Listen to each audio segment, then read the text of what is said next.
One of the world's most wanted drug lords is dead, and Mexico is on fire.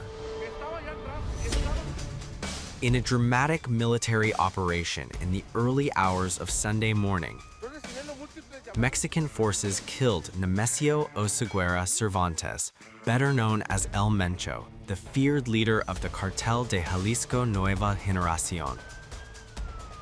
The announcement from Mexico's Defense Department marks one of the most significant blows to organized crime in recent history. El Mencho was not just another cartel boss. He was a former police officer turned global trafficker, a man who built CJNG into a sprawling criminal empire operating from its stronghold in Jalisco. For years, the cartel has been accused of flooding the United States with fentanyl, fueling a crisis that has devastated communities across North America. Oseguera carried a staggering $15 million bounty offered by U.S. authorities. His rise to dominance accelerated after the arrest of Joaquin El Chapo Guzman, the former head of the Sinaloa cartel. In the power vacuum that followed, CJNG expanded aggressively, evolving from a local gang into a transnational trafficking machine. According to Mexican officials, troops launched coordinated operations in Tapalpa, Jalisco, targeting Oseguera directly. A fierce shootout erupted. Authorities say El Mencho was wounded during the confrontation and died while being transported to Mexico City. 4 other individuals were killed at the scene. 2 additional cartel members were detained. Mexican forces seized a cache of military-grade weaponry, including armored vehicles and rocket launchers reportedly capable of downing aircraft and destroying armored targets. 3 members of Mexico's armed forces were injured and are receiving treatment. But the death of El Mencho has not brought immediate calm.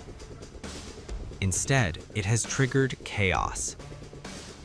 Officials report widespread criminal activity across Jalisco and beyond. At least 21 highways were blocked as burning vehicles and makeshift barricades brought traffic to a halt. Images circulating online show thick, dark smoke rising over the skyline of Puerto Vallarta, a major tourist destination on Mexico's Pacific coast. Government buildings have been damaged. Roughly 20 branches of Banco del Bienestar were reportedly attacked during the unrest. The Security Cabinet of the Government of Mexico described the incidents as violent retaliation by cartel operatives attempting to disrupt military movements. The U.S. Embassy and consulates in Mexico issued urgent shelter-in-place advisories from multiple states. American citizens in areas including Jalisco, Tamaulipas, Michoacán, Guerrero, and Nuevo León were warned to remain indoors until further notice.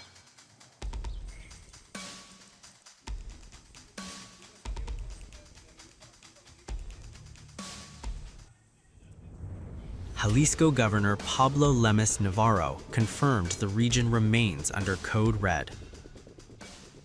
We are currently experiencing critical hours during which numerous incidents required attention across various locations throughout the state and its surrounding metropolitan area. For this, the coordinated effort between different agencies at all levels of government was absolutely crucial. The primary objective throughout this entire period has been to safeguard the safety and well-being of all individuals. That is why, from the very start of the day, from this security meeting, to remain in permanent session, we activated a red alert, which continues to be in effect at this very moment, to coordinate the efforts of all security agencies. We also suspended the public transportation system and all large-scale public events to prevent further harm and minimize the impact on the population. With the same objective, I gave the instruction that as a preventive measure, all school activities be suspended for now, just for tomorrow. At this very moment, we are continuing to closely monitor the evolving situation, working in full coordination with all relevant security and emergency response agencies. The mass transit lines have been gradually and progressively restored, and the remainder of the entire transportation network will be fully reactivated to 100% capacity within the next few hours. We urge everyone to please remain attentive and stay well informed. I want to express my most sincere gratitude to all the individuals who are part of the security, health, and civil protection corporations from the three levels of government, because with their dedicated effort today, they have helped us protect the citizens and gradually restore order.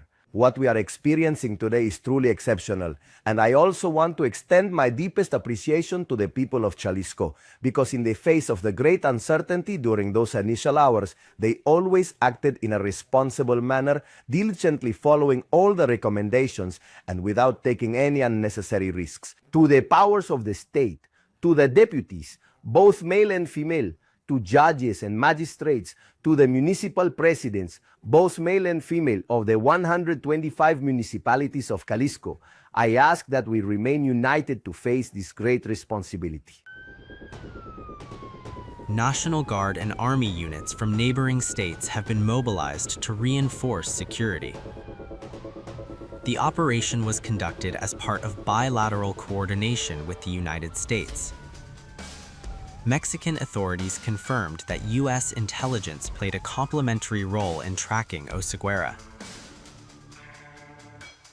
U.S. Deputy Secretary of State Christopher Landau called the killing a great development for Mexico, the United States, Latin America, and the world. He acknowledged that violence in response was not surprising, but urged resolve in the face of cartel terror. The timing is politically charged. The operation comes amid sustained pressure from President Donald Trump on Mexico's government to intensify its crackdown on drug cartels. Washington has repeatedly warned of stronger measures if fentanyl trafficking is not curbed. For President Claudia Sheinbaum, the killing of El Mencho is both a victory and a test. It demonstrates decisive action against one of the hemisphere's most violent criminal networks.